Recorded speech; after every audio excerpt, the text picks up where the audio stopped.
जय हिंद दोस्तों। जैसा कि जो एसएससी जीडी के तहत पैरामिलिट्री फोर्सेस की वैकेंसियां कंप्लीट कराई जाती हैं, उसमें सभी पोस्ट किस प्रकार के होते हैं और उनमें कौन कौन सी ड्यूटियां होती हैं, ड्यूटी लोकेशन क्या होता है, यानी कहां पर हमको ड्यूटी करना होता है, किस पोस्ट में किस प्रकार की ड्यूटी होती है, किस में कितना रिस्क होता है, किस प्रकार की सुविधाएं होती हैं आदि हम पूरा जो है इस वीडियो में डिटेल्स में डिस्कस करेंगे। तो पूरे वीडियो में बने रहिए। मैं आपका दोस्त संदीप शुक्ला और आप देख रहे हैं शिवप्रिया कोप।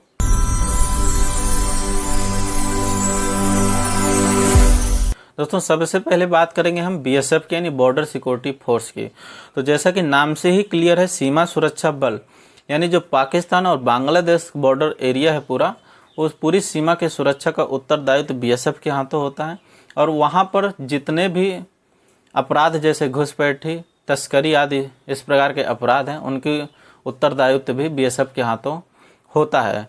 इसमें अगर लोकेशन की बात करें तो पाकिस्तान बॉर्डर जैसे राजस्थान, पंजाब जैसे एरिया हो गए, और इसी प्रकार अगर बांग्लादेश की बात करें तो बांग्लादेश बॉर्डर में पश्चिम बंगाल, असम, त्रिपुरा, मिजोरम जैसे स्टेट में आपकी ड्यूटी हो सकती है। बीएसएफ का गठन दोस्तों 1 दिसंबर 1965 को हुआ था और इसका हेडक्वार्टर नई दिल्ली है। वर्तमान में इसमें 192 बटालियन कार्यरत हैं।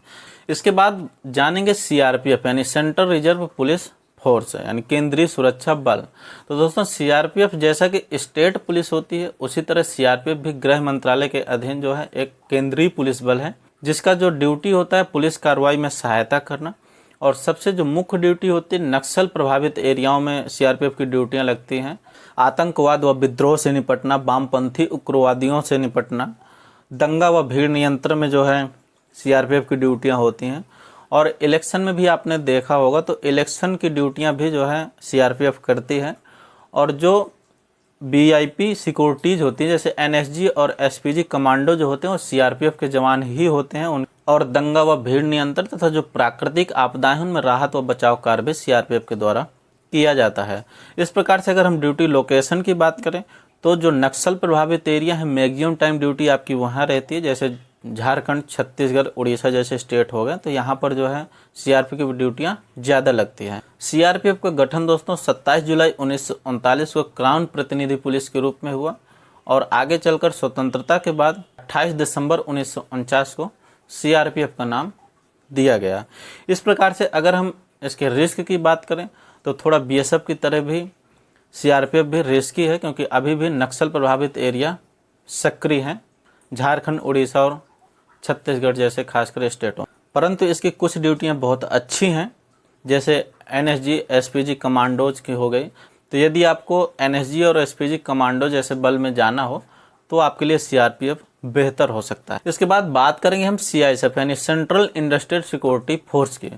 तो दोस्तों केंद्रीय औद्योगिक सुरक्षा बल गठन 10 मार्च 1969 को हुआ था और वर्तमान में इसमें लगभग 1,63,000 एम्प्लॉय कार्यरत हैं और इसका हेडक्वार्टर नई दिल्ली है। सीआईएसएफ की ड्यूटी दोस्तों एयरपोर्ट, सरकारी भवन, ऐतिहासिक धरोहर और मेट्रो जैसे प्रतिष्ठानों में ड्यूटियां होती हैं।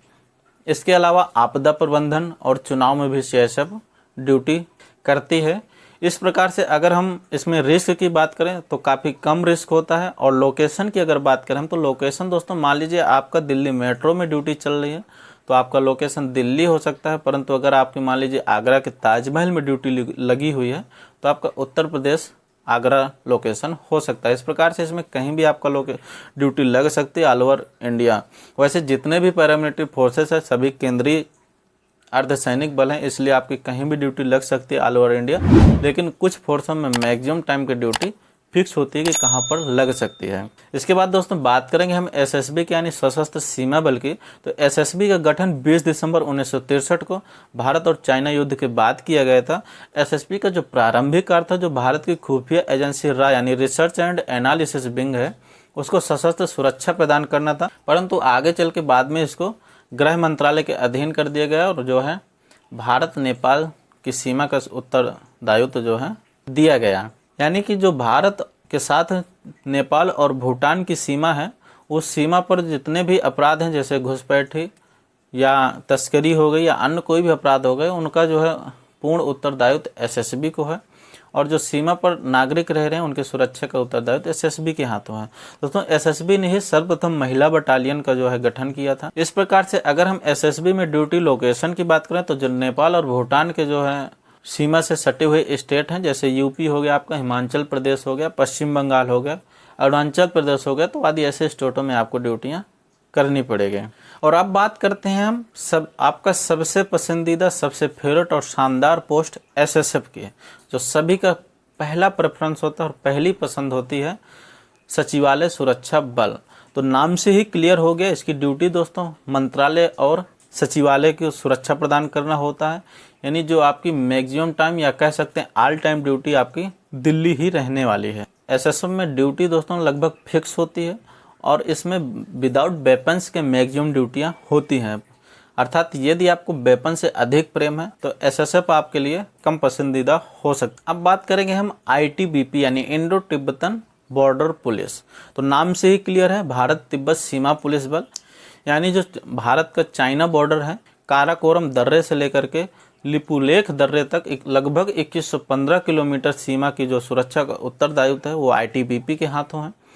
दोस्तों अगर इस हम बॉर्डर की बात करें तो ये पूरा बॉर्डर लगभग हिमालयी क्षेत्र में पड़ता है।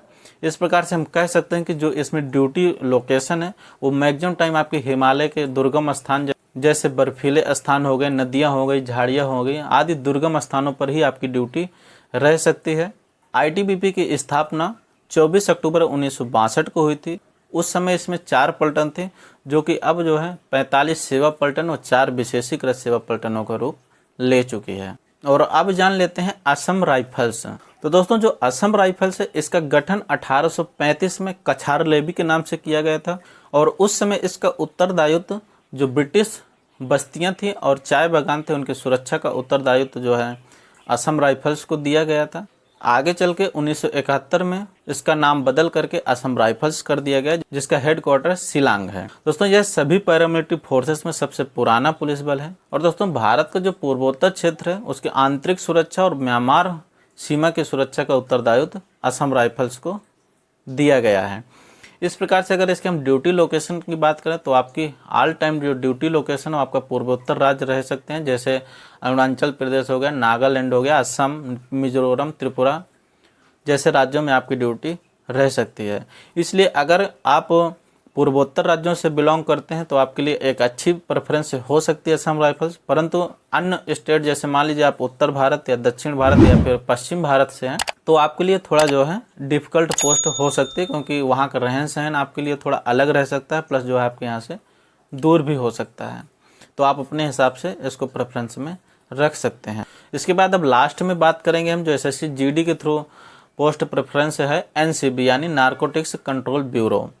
पहले इसकी भर्ती जो एसएससी जीडी के थ्रू नहीं होती थी, परंतु प्रेजेंट में एसएससी जीडी के थ्रू ही एनसीबी को भी इंक्लूड कर दिया गया है।